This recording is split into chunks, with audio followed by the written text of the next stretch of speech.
오늘은 우리 교단에서 정한 추수감사주일입니다. 어떤 교단들은 10월 셋째 주일로 지키기도 하지요. 그런데 우리 교회는 11월 셋째 주일로 추수감사주일을 지키고 있습니다. 원래 추수감사절의 기원은 초막절이지요. 한 해의 추수를 다 마치고 그동안 베풀어 주신 하나님의 은혜에 감사를 드리는 절기입니다. 저도 어렸을 때, 그리고 목사가 돼서도 얼마까지는 10월 셋째 주일이 맞는 것이 아닐까 생각을 해봤습니다. 벌써 11월 셋째 주일이 되고 보니 날씨가 갑자기 추워져서 이게 가을인지 겨울인지 알 수가 없을 것 같습니다. 그러다가 시골에서 목회를 하게 되었지요. 시골에서 목회를 하다 보니 10월 셋째 주일 정도 되면 벼추수는 끝나게 되는 건 맞습니다. 그런데 모든 곡식들의 추수가 끝나려면 11월 셋째 주 정도는 돼야 된다는 것을 알았습니다. 김장하기 위해 심어놓은 배추를 거두는 것도 이때쯤 되어야 거둘 수 있는 것 아니겠습니까? 그래서 우리는 좀 늦은 감은 있지만 그래도 11월 셋째 주일로 추수감사주일을 지키고 있습니다. 작년까지만 해도 우리 교회 추수감사주일이 제법 성대했었지요. 여러 교회들이 함께 모여서 연합으로 예배를 드리기도 하고 우리 교회 교인들도 제법 있고 그랬습니다. 그런데 올해는 많이 조촐해졌지요. 그러다 보니 어떤 상황에서, 이런 상황에서도 감사라는 것을 우리가 할 수 있을까 하는 감사의 의미, 진정한 감사에 대해서 많이 생각하게 되었습니다. 어렵고 힘든 상황이라면 무엇을 고맙게 여길 수 있었을까, 이런 생각을 하게 된 것이지요. 그러다 눈에 띄인 곳이 오늘 하박국서입니다. 하박국서는 바벨론 왕국이 이스라엘을 쳐들어옴으로써 이스라엘에 곧 닥칠 환난과 곤경에 대해서 말해주고 있습니다. 특히 17절을 보면 그 상황은 나의 힘으로는 도저히 어떻게 벗어날 수 없는 정말 암담한 현실을 말해주고 있습니다. 17절은 뭐라고 말하고 있습니까? 이렇게 말합니다. 비록 무화과 나무가 무성하지 못하며 포도나무에 열매가 없으며 감람나무에 소출이 없으며 밭에 먹을 것이 없으며 우리의 양이 없으며 외양간에 소가 없을지라도, 듣기만 해도 참 마음이 무거워지는 구절입니다. 세 가지 나무가 나오지요. 무화과 나무, 포도나무, 그리고 감람나무가 나옵니다. 이스라엘은 우리가 잘 알듯이 척박한 환경이라 다른 나무가 살 수가 없습니다. 사과나무, 배나무 이런 거 심어봤자 열매는커녕 살지도 못합니다.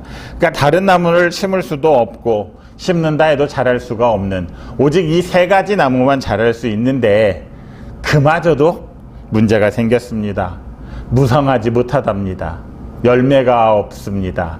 소출이 없다고 말하고 있습니다.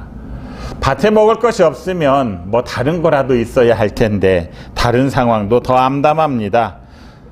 양도 없고 소도 없는, 정말 먹을 것이 아무것도 없는 그런 상황입니다. 농부에게 당연히 있어야 할 밭에 소출이 없고 양도 없다는 거, 우리의 소도 없다는 거, 외양간에 소가 없다는 거, 이것은 무엇을 뜻하는 것입니까? 곧 죽음이지요. 굶어 죽는다는 것을 뜻하는 상황입니다. 오늘 바로 본문에서 나오는 삶이 이렇게 모든 것이 폐허가 되고 아무것도 거둘 수 없는, 수확할 수 없는 정말 힘들고 어려운 삶의 환경을 보여주고 있는 것입니다. 감사한다는 것은 무언가 좋은 일이 있어야, 감사할 만한 일이 있어야 감사할 수 있다고 우리들은 흔히 생각합니다. 그러니까 남들은 감사하는데 나의 상황이 좋지 못하면 오히려 상대적인 박탈감이 생기지요. 아니, 남들은 저렇게 잘 되고 참 많은 것 같은데 왜 나만 이런 고통을 겪고 있는 것인지, 왜 이렇게 나만 어려운 상황인지 불만, 불평이 더 많아질 수밖에 없는 것이 우리 삶 인지상정인 것 같습니다. 자, 그런데 오늘 본문에 나오는 하박국의 상황을 보면 오히려 우리보다 더 심한 상황인 것 같습니다. 우리는 그나마 거기에 비하면 좀 나은 것 같기도 합니다. 그런데 하박국은 결코 불평하지 않지요. 다른 사람들과 비교하지 않습니다. 오히려 18절에서 뭐라고 말하고 있습니까? 말씀 한번 보여주실래요? 같이 한번 읽겠습니다. 18절, 나는 여호와로 말미암아 즐거워하며 나의 구원의 하나님으로 말미암아 기뻐하리로다. 19절은 더 심합니다. 19절 한번 볼까요? 주 여호와는 나의 힘이시라. 나의 발을 사슴과 같게 하사 나를 나의 높은 곳으로 다니게 하시리로다. 지금 나는 저 밑바닥에서 어떻게 살아갈지를 모르고 고민하고 고생하고 있음에도 불구하고 이제는 나의 발을 사슴과 같게 해서 내가 올라갈 수 있는 가장 높은 곳으로 다니게 해주실 것이라 말합니다. 나의 발을 가장 가볍고 힘차게 해주시겠다는 것이지요. 그래서 주 여호와는 나의 힘이시라 이렇게 말하고 있는 것입니다. 우리의 생각을 좀 바꾸자는 것이지요. 감사란 내가 감사할 만한 이유가 있어서 감사하는 것이 아니라 모든 상황과 조건을 뛰어넘어야 한다는 것입니다. 내 힘으로 사는 것이 아니기에 우리 하나님께서 나를 살게 해주시고 나의 힘이 되어주시기에 나는 희망을 가질 수 있고 감사할 수 있다는 것입니다. 하나님이 나의 힘이 되신다면 지금의 이 환난이 문제겠습니까? 이 환난은 더 이상의 환난으로 나에게 영향을 미칠 수가 없을 것입니다. 오히려 이 환난이 내가 하나님을 바로 볼 수 있게 하고 하나님과 동행할 수 있게 해 주신다는 것이지요. 살아가다 보면 정말 시시때때로 이해할 수 없는 문제들이 생깁니다. 어려움들이 찾아옵니다. 하지만 성경은 항상 그 고난 안에는 하나님의 선하신 뜻이 들어있다고 말씀하고 있습니다. 비록 그것을 이겨내는 것은 쉽지 않겠지만 그것을 이겨내고 나면 이래서 하나님께서 고난을 나에게 주셨구나 깨닫게 될 때가 있을 것이라는 것이지요. 하나님을 믿지 못한다면 결코 감사할 수 없을 것입니다. 하나님을 믿지 못한다면 결코 우리가 희망을 가질 수가 없을 것입니다. 하지만 하나님이 나의 힘이 되심을 우리가 믿는다면 모든 상황 속에서도 감사할 수 있는 것이지요. 하나님께서는 이 깊어가는 가을만큼이나 하나님이 주시는 그 감사의 마음이 우리의 마음 안에 그리고 우리의 삶에 가득하고 깊어지기를 원하고 계십니다. 작은 것에도 감사하고 어려운 역경 속에서도 하나님을 믿고 의지하는 여러분들이 되시기를 바랍니다. 교회 열심히 다니고 하나님의 일을 열심히 하면 모든 것이 잘 될 것이다. 이렇게 우리 교회들이 가르쳐 왔습니다. 그러니까 하나님의 일을 열심히만 하면 어떤 어려움도 없고 사회에서도 출세하고 모든 일에 성공해서 그 성공을 보고 사람들이 하나님이 너에게 복을 주셨구나 이렇게 판단할 수 있게 해준다는 것, 그것이 삼박자 축복입니다. 몸도 건강하고 세상에서도 잘 되고 영혼도 건강한 것, 이게 바로 그리스도인들의 가장 큰 복이라 생각을 합니다. 그런데 안타깝게도 이런 생각은 원래 기독교의 생각이 아닙니다. 우리 주님께서 주신 생각이 아니라는 것이지요.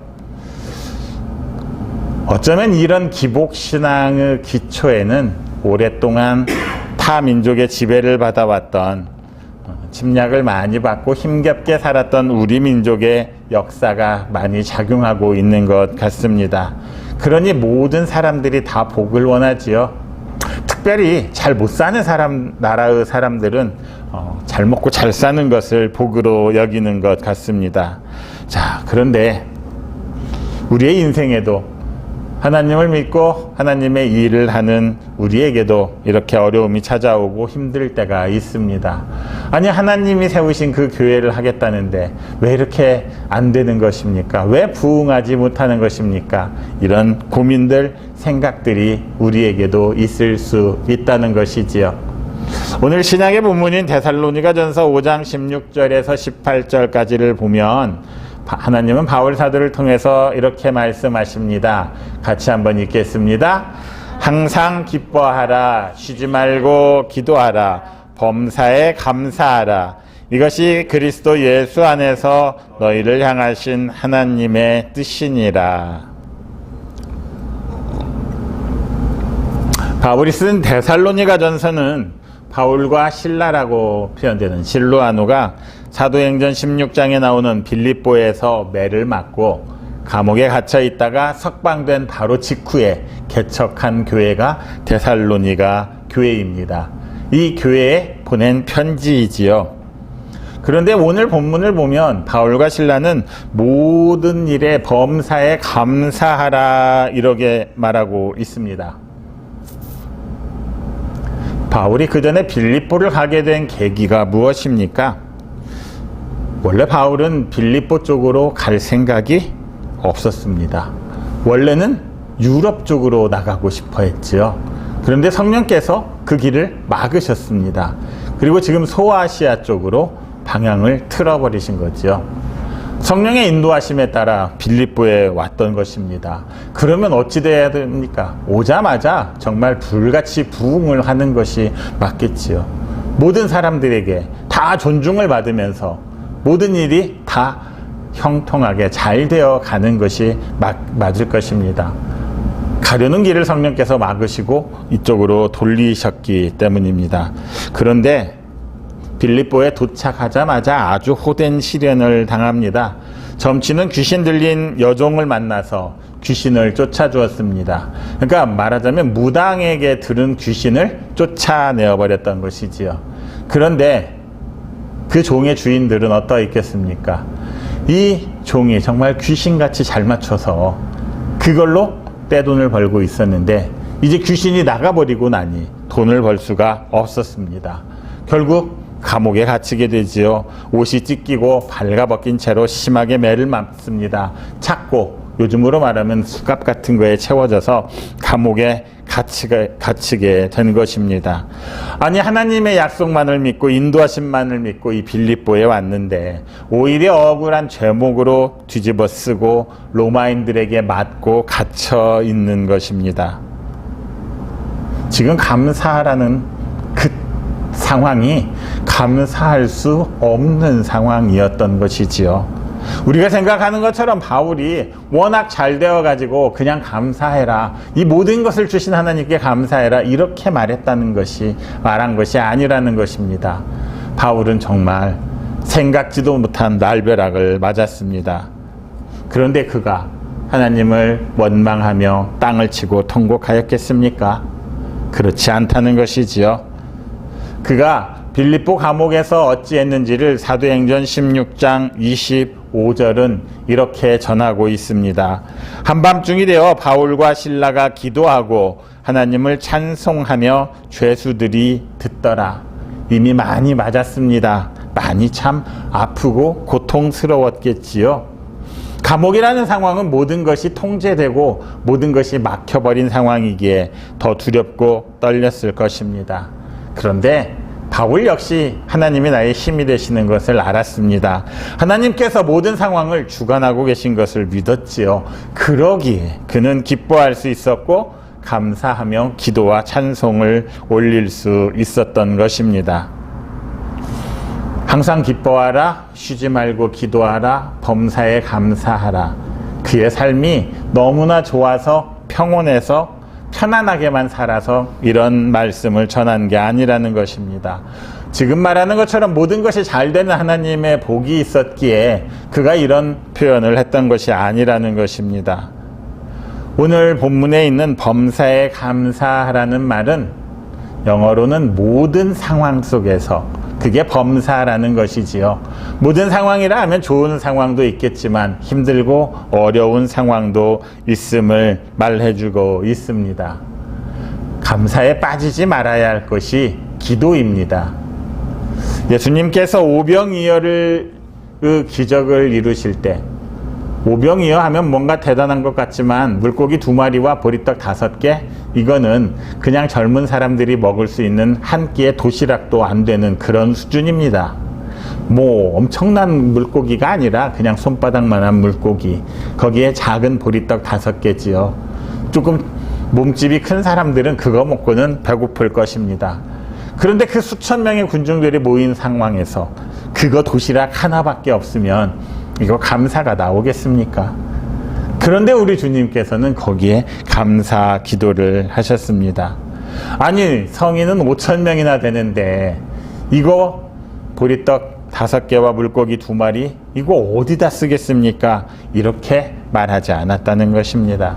그것까지도 허락해 주신 하나님께 감사하고 기도하심으로 인해서 이적이 기적을 맛볼 수 있었다는 것입니다.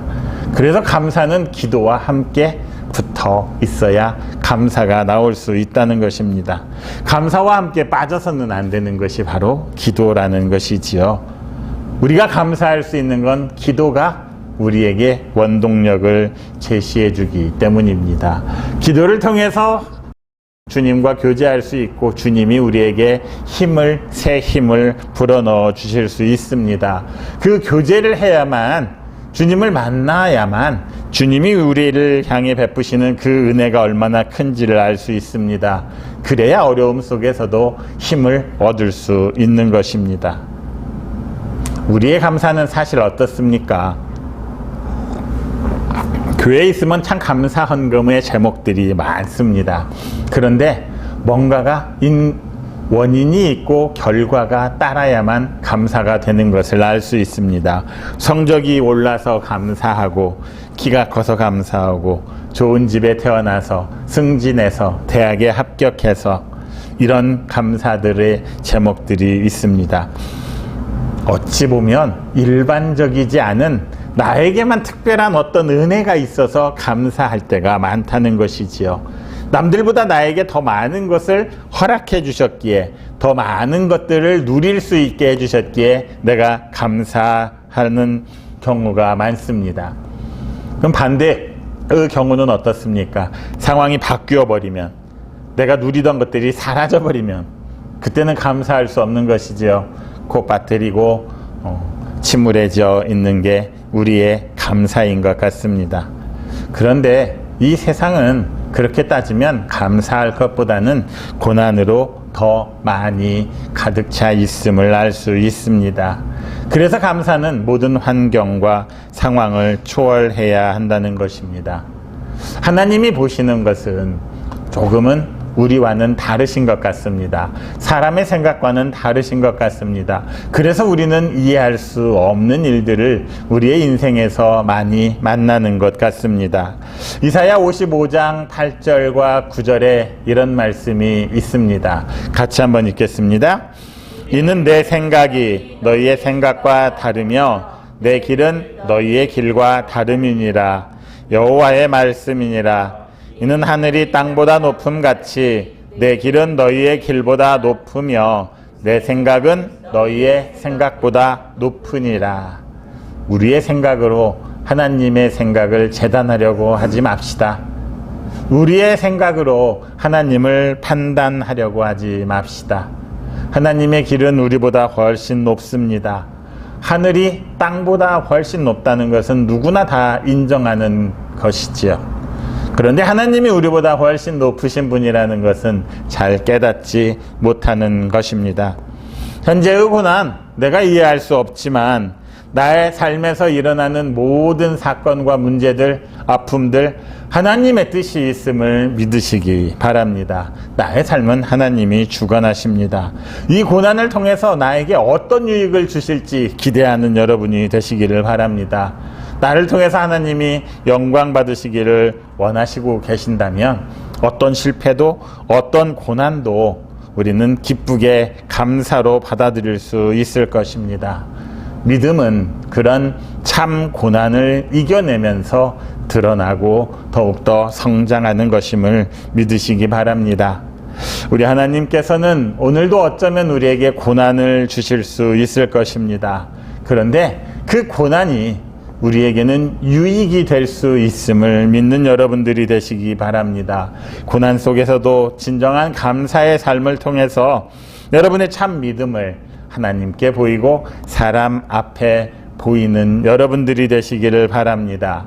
모든 상황과 조건을 뛰어넘어서 비록 지금은 힘들고 어려운 것 같지만 이 상황을 뛰어넘어서 범사에 감사하는 여러분의 삶이 되기를 그리스도이신 예수님의 이름으로 축원합니다.